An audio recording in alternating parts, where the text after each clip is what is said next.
साधु संगत जी बड़े प्यार से कहिए धन्यंकार जी महापुरुषों जी। निरंकारी मिशन में सत्संग जी आने से लोग क्यों कतराते हैं। सत्संग जी जब ज्ञान नहीं होता है, इंसान दूर से जब सत्संग में देखता है तो एक दूसरे का छोटे बड़े का ख्याल न करते हुए जब चरण को स्पर्श किया जाता है, पति पत्नी आपस में एक दूसरे का चरण स्पर्श करते हैं, छोटे बड़े आपस में एक दूसरे का जब चरण स्पर्श करते हैं सत्संग जी, तो जो लोग ज्ञान नहीं लिए हैं सत्संग जी, उनके भीतर एक उल्टा महसूस होता है सत्संग जी। ये तो हमारे धर्म के विपरीत है। इसी कारण से सत्संग जी, और दूसरा कारण है कि देवी देवता को जितने लोग पूजते हैं, उनके पुराने लोगों से ये पूजा करते चले आ रहे हैं। जैसे ही ज्ञान लिया जाता है, इसको करना बंद कर दिया जाता है। ये दो चीज़ें सत्संग जी इंसान को इस मिशन में आने से बाधा पहुंचाती है। लेकिन सत्संग जी ये एक भ्रम है। दास भी इसी के चक्कर में कितने साल लग गए, क्योंकि ये कहने वाली बात नहीं है। शब्दों से इसे भ्रम को मिटाया नहीं जा सकता। इसको केवल ज्ञान लेकर ही समझ में आ सकता है सत्संग जी, क्योंकि परमपिता परमात्मा का अंश हर आत्मा, चाहे छोटा है, जीव है, चींटी है, हाथी है, मानव है, सभी में एक ही शक्ति विराजमान है। सभी को समान रूप से जानकर धन्यंकार किया जाता है। शरीर को धन्यंकार नहीं किया जाता सत्संग जी। उसके अंदर जो आत्मा है, परमात्मा का अंश, वो ना छोटी है ना बड़ी है सत्संग जी, उसको नमस्कार किया जाता है।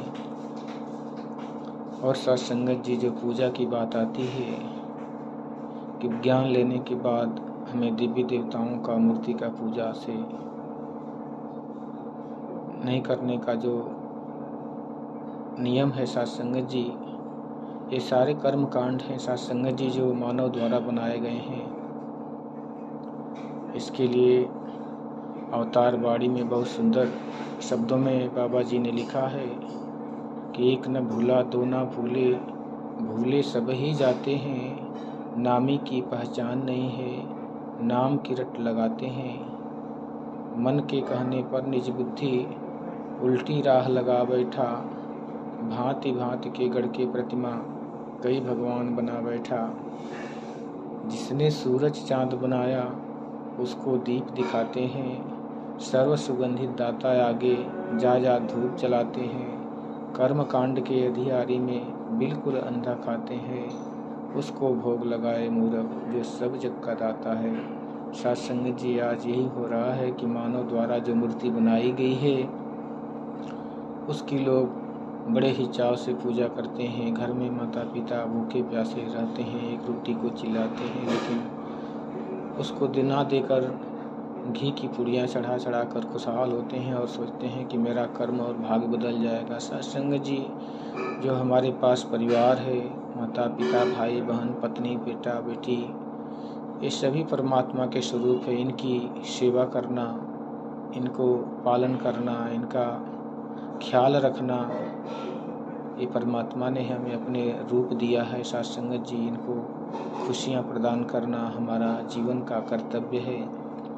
इसके छोड़कर जंगल में जाकर भक्ति करना, संन्यास लेना, ये महापाप के समान है सत्संग जी, क्योंकि सभी का जीवन एक दूसरे से इस प्रकार जुड़ा हुआ है सत्संग जी, ताकि एक दूसरे का सहयोग मिल सके, इस जीवन को आसानी से सुखीपूर्वक जिया जा सके सत्संग जी।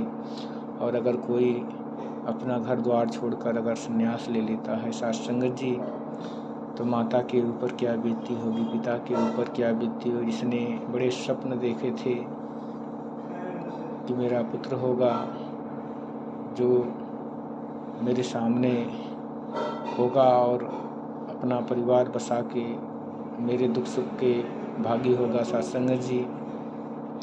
तो इन सबसे साथ संगत जी दूर भागना ये भक्ति नहीं है। कहते हैं कि भक्ति भागने का नाम नहीं है, भक्ति जागने का नाम है। इस सोई हुई आत्मा को जगाना, जो गफलत की निद्रा में सोए कि गफलत निद्रा सोया मानव हीरा जन्म गंवाता है। बिना प्रभु के जाने बंदा माल हराम की खाता है साथ संगत जी। ये प्रभु परमात्मा की जानने का अवसर है। मानव जीवन इसी में जाना जा सकता है। अगर इसमें नहीं जान पाया साथ संगत जी और इस कर्म कांड में फंसकर अपना जीवन व्यतीत कर दिया, तो साथ संगत जी 84 लाख योनियाँ फिर से तैयार बैठी हैं। फिर से हमारा वो चक्र चलना चालू हो जाएगा। कहते हैं कि मानव जन्म है अंत की सीढ़ी, फिसल गई तो बारी गई, कहे अवतार समझ ले प्राणी तेरी कमाई सारी गई साथ संगत जी। तो हमें अभी से चेत हो जाना है कि जिसका पूजा जिसका बंधन उसका ज्ञान जरूरी है। कहें अवतार की पहले ईश्वर की पहचान जरूरी है।